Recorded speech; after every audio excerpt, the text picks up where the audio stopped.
इसका माल चू रहा है। जिसको भी अगर इसका माल बंद करना है तो आइए, इसका माल फालतू बात नहीं बोलिए। बंद कर दीजिए, क्या है कि इसका माल लगातार चू रहा है। ओ यस। अरे कैमरामैन चलो माल बंद करे। तू लाड़ चटा, हम चला नहीं माल बंद करे। अरे सरवा, अरे सर रुक रहा, हम रुक रहा, सर रुक रहा, अरे रुक रहा, हम कैमरा रुक। अगर ऐसा गाना गाती तो यहाँ पे देख लो, यहाँ पे बांध देंगे, यहीं पे बांध के मारेंगे। हाँ ये बात तो भैया बिल्कुल सही कहला है। अगर आज के बाद गंदा गाना गाई नू तो हमू पहला में करा तू पहलेगा, लेकिन ये मत कहा मत नहीं कि तो माल प्रेशर में चू रहा है ना, ठोपे ठोपे चू रहा है। कुछ तो गलत बात बानू मत नहीं। एगो लड़की था, तू ये इंटरव्यू कैसे ले सकता है यार। हाँ अगर तू कहला कहो अगर गलत गाना गए आज के बाद पेथिया में बांध के मारम तो भाई मरिया, लेकिन कैमरा ऑन मत करिया, ठीक बाबे।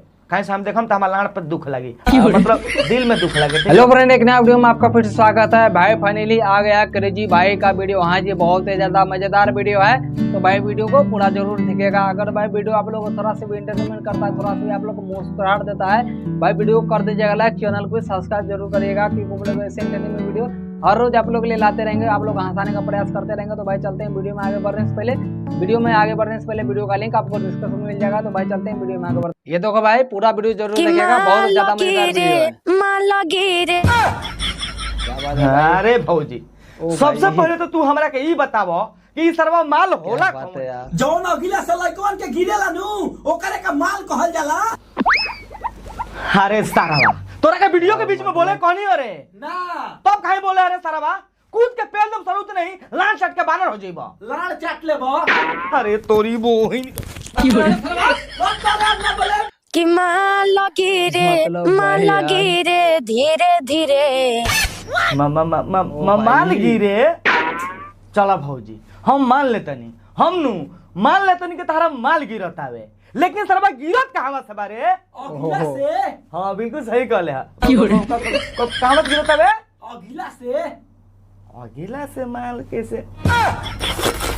ए सारा बता नहीं, अगला से माल थोड़ा ना गिरला रे, अगला से तो मुझ चुगेला। तू कब पियले बड़े? ना रे, तू कब सारे पियले बड़े? ना सरवा, हम नहीं के पीने तो पूछने क्वेश्चन का लागेला था, तू पीले हो कबे? ढोरी से भाता रहो, ढोरी से भाता। ढोरी से भातार हो? अरे सारे कैमरा में तू तो कहत रहे के भौजी के अगिला पड़ी माल गिरत हवे, आई कहती है के ढोरी से माल गिरत हवे। हो सकता नु कि अगिला कारी ढोरिया का कनेक्शन है कहीं में होई। ओ सही बात कहले कैमरा में, लेकिन सर भाई बात हमारा हजम नहीं कहो कर। ढोरी और नीचे का कनेक्शन एक ही में कैसे हो सकता है यार? हमारा तो कुछ पाला नहीं कर पड़ता भाई लोग। अगर तुम लोग का पता हुई तो डेफिनेटली कमेंट करके बताइए। लो चल कैमरा में अगला काट दे, मतलब अगला क्लिप लगा दे। चढ़ल बा जवानी यही से चुए पानी। अच्छा तो अभी खने तारा में से पानियो चुए लागल। अरे करीब बहन का पूरी में खरबूजा पेलो, ये कौन टाइप के गाना हरे? सरबा सोच कंफ्यूज हो गइल बानी। कबो भौजी कहती है कि हमारा अगला में से अगला ना, कबो भौजी कहती है कि हमारा ढोड़ी में से माल चुअतावे, कबो कहती है कि हमारे जवानी में से पानी चुअतावे। अरे करीब बहन चो ए भौजी देखियो कोई तारा अगला में से खून मत चुए लागो। उ तो हर महीने में चुएला रे। हर महीना में चुएला सरबा, हम तो देखले नहीं रे कोनो के। तू का लाड़ देखबा, हमेशा गाड़े के नशा में रहेला। तो आ तू सरू हमेशा हमार लड़वा के नशा में रहेला के कब के रजिया के तारा गान मारी। सारा बुरबक कहीं का, सॉरी लड़बक कहीं का। कहिले कुछ त करे मन मानी। हो गेल समझ ए भैया हमू समझ गइनी भाई लोग। देखलो लो जब मैडम आई जोन भी है तोन गोइले सिया गाना, मतलब थोड़ा बहुत गाना गोइले सिया, लिटरली थोड़ा बहुत गोइले सिया। तब तक जोन रिपोर्टर भाई साहब बाड़न कहतन का बस रहत हम समझ गए। काहे से के कबो लांगा से ना, मतलब कबो ढोनी से माल गिरइब, कबो जवानी से माल पानी गिरइब, तो भाई कोनो रिपोर्टर सुनी तो सबका दिमाग खराब हो जाई। तो वही से कहता पहले ही रहे तो समझ गई नहीं। हम इसको बार बार समझाए हैं, इसके पहले भी समझा दिए हैं कि ऐसा काम या ऐसा गाना, अभद्र गाना तुम नहीं गाना। बिल्कुल सही बात कहला भैया जी। अश्लील गाना गावेला सुन के सरवा पटक के गाना मार देवे के चाहिए, अभद्र गाना गाही के ना चाहिए। तो तू ये बात बहुत सही कहला और हमारा सुन के बहुत अच्छा लगा। चलो आगे कौन सी कहना चाहता रहा वो कह दो। मेरा भी बात सुनिए ना। हाँ। अगर पब्लिक सुनेगा गाना तो हम नहीं गा के देंगे। अच्छा तो पब्लिक जोन जी कही तो तू करबू ना, तो पब्लिक में से हमू एगो पब्लिक हो गई नहीं तो हमरो के एक्टिव दे दो ना। जोन चीज तू कहत रुको पब्लिक जिसने गाना सुनी उसने का हम देबे करब, तो भाई पब्लिक तो और कुछ मांगेला तो वो दे देबू का सब कहू के।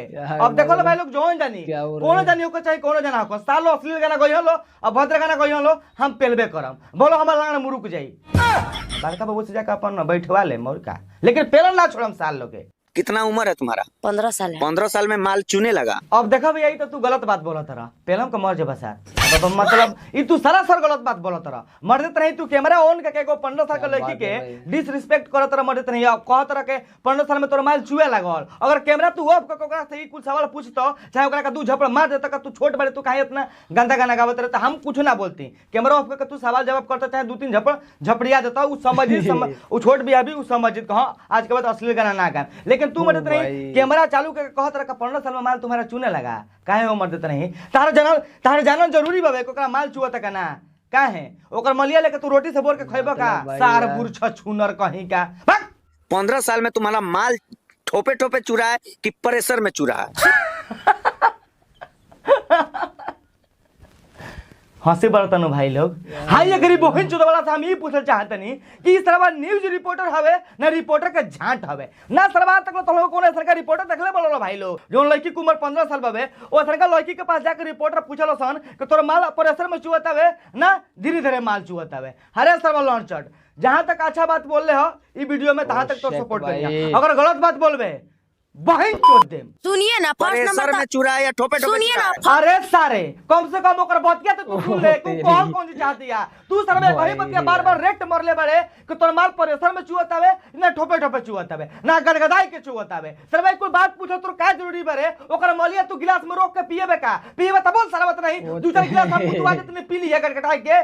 किसका माल चुरा है भातार इसको लगातार कर रहा है। अच्छा भैया जी तू हमरा के ई बताओ कि जोन भौजी बिया ई तरह का कब कहलसिया कि हमर भातार हमरा का लगातार करत हवे कब कहलसिया? हम तार वीडियो फुल वॉच करनी अभी तक ले कबो ना कहलसिया कि भातार लगातार करत हवे ठीक बा हमरा के तब हमर माल चुवत हवे उ गाना में गइले बिया ठीक बा, लेकिन पर्सनली तो तरह का ना कहलसिया कि हमर भातार हमरा करत हवे त हमर माल गिरत हवे चाहे चुवत हवे। भैया जी झूठ मत बोला ठीक बा, जहां झूठ बोलला कसम से कहते कुदारी के बेटा रगणिया में पेल दे। मनीषा राज गादी आवत चाटलो मनीष का सब ढोरी के तो उ का नहीं गाना नहीं है। अच्छा तो सब केहू गाना मरवाई तो तू गाना मरवाइबू ना हम जानल चाहतनी। अगर कोनो गाना अश्लील गा देले बिया तो ओकरा देखा देखी तू अश्लील गाना गइबू ई तो बात गलत बानू कारे कैमरा में सही कनिया ना खराब कनिया? सही बात बा तो ठीक है खाली गाने दे भाग सारे मजाक कनिया सारे। भातार जो इसका है लगातार इसको कर रहा है सुनिए ना, और इसका फालतू बात माल नहीं ना बोलिए। लगातार चू रहा है। अरे सारे सारा नहीं तू सरवा नाम बनबे का रे साफ लत खो रहबे का तू काहे आखिर भौजी के खाली मोलिए के पीछे पड़ल बाड़े कबो कहत रहे के हदाई के गिर रहा है आई मीन प्रेशर में गिर रहा है ना ठोपे ठोपे चू रहा है सरवा जब साल में तब से भौजी की मोलिए के पीछे पड़ल बाड़े। अरे सारे तरह एक कैमरा मैंने के बात बोली हां कसम से कहत ने अगर ई सरवा भैया के लगा कैमरा में ना रहित नु त ई सरवा ई लड़किया के पेलियो दी।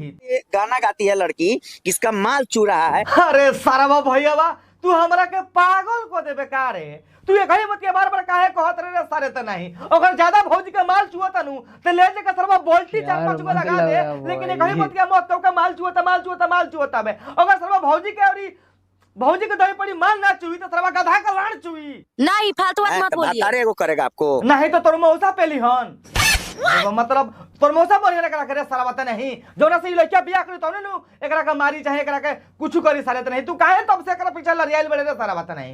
एक कैमरा में तोरा सामना कोनी के हितवा के लोग अगर कैमरा मैन ना रही त पेल दी कोनी नु हां ई सरवा अब हमरा प्रूफ हो गेल के सरवा ई सरवा भौजी के पीछे लड़ियाल बे एक्टिव मारे खातिर जान ले का ना हितवा के का कहब। चल अगला क्लिप लगाओ देखा जो कौन सी कहले बता सर अगला क्लिप में हम भी तो सुनिए का है तो हमको भी चाहिए काहे हमको दोगी हाय हमार लड़वा लेबो सरू तू नहीं कहत रख दोगी। अरे सारा बात नहीं भाई लोग दोनों के पहले ही कहनी हितवा ई लड़ियाल बबे ई बिना पेले बरा जाई ना कितना आराम से कहत को हमको भी दोगी लेकिन अब हिले लब दुनु हमार दुगोण हुआ और एगो लाम का केरवा बाबे सार तू नहीं ई हितवा पहले तो लोग सब लोग कहनी कि रिपोर्टिंग करे को सरवा छेद के चक्कर में गइल बाबे रिपोर्टर थोड़ा ना इस सारे। अच्छा घूमने आए हां घूमने आए लगातार चू रहा है तो बकवा चाटिए ना लेगा। हे भगवान सरवा हम पागल हो जम कहा रे कैमरामैन ई सरवा कबो कहत खुद के कबो अपना खातिर मांगता कब कहता तोरा मरत रख लेता अभी खन सर कौन जी कहता के बोकवा चाटी नहीं लेगा। अरे सर बता नहीं काहे चाटी बोका रे सर बोका सर घास खा सर सर बुर मतलब सर माल चाटेला सर हमरा का तू सरवा बताओ तो तनी। इसका माल चू रहा है, जिसको भी अगर इसका माल बंद करना है तो आइए, इसका माल फालतू बात इसका नहीं माल बोलिए। बंद कर दीजिए, काहे कि इसका माल लगातार चू रहा है। ओ यस अरे कैमरामैन चलो माल बंद करे। तू लाड़ चटा हम चलनी माल बंद करे। अरे सरवा अरे सर रुक रहा हम रुक रहा सर रुक रहा अरे रुक रहा हम कैमरा रुक। आइंदा अगर ऐसा गाना गाती तो यहाँ पे देख लो, यहाँ पे बांध देंगे, यहीं पे बांध के मारेंगे। हाँ ये बात तो भैया बिल्कुल सही कहला है। अगर आज के बाद गंदा गाना गाई नू तो हमू पहला में करेगा तू पहलेगा। तो भाई हो गया है वीडियो डी एंड यार, मतलब भाई आजकल वायरल होने के चक्कर में जो है ना यार क्या क्या कर रहा है, तो क्या बकवास ये सब हो रहा है समझ में नहीं आ रहा है। तो कोई नहीं, तो भाई चलते हैं वीडियो में, नेक्स्ट वीडियो मिलते हैं। तो अगर भाई वीडियो आप लोगों को थोड़ा सा भी अच्छा लगता हो, थोड़ा सा भी आप लोग मुस्कुराहट दिया हो, इंटरटेनमेंट किया यार, तो भाई वीडियो कर दीजिएगा लाइक, चैनल को भी सब्सक्राइब जरूर करिएगा। तो भाई चलते हैं वीडियो में, नेक्स्ट वीडियो में मिलते हैं तब तक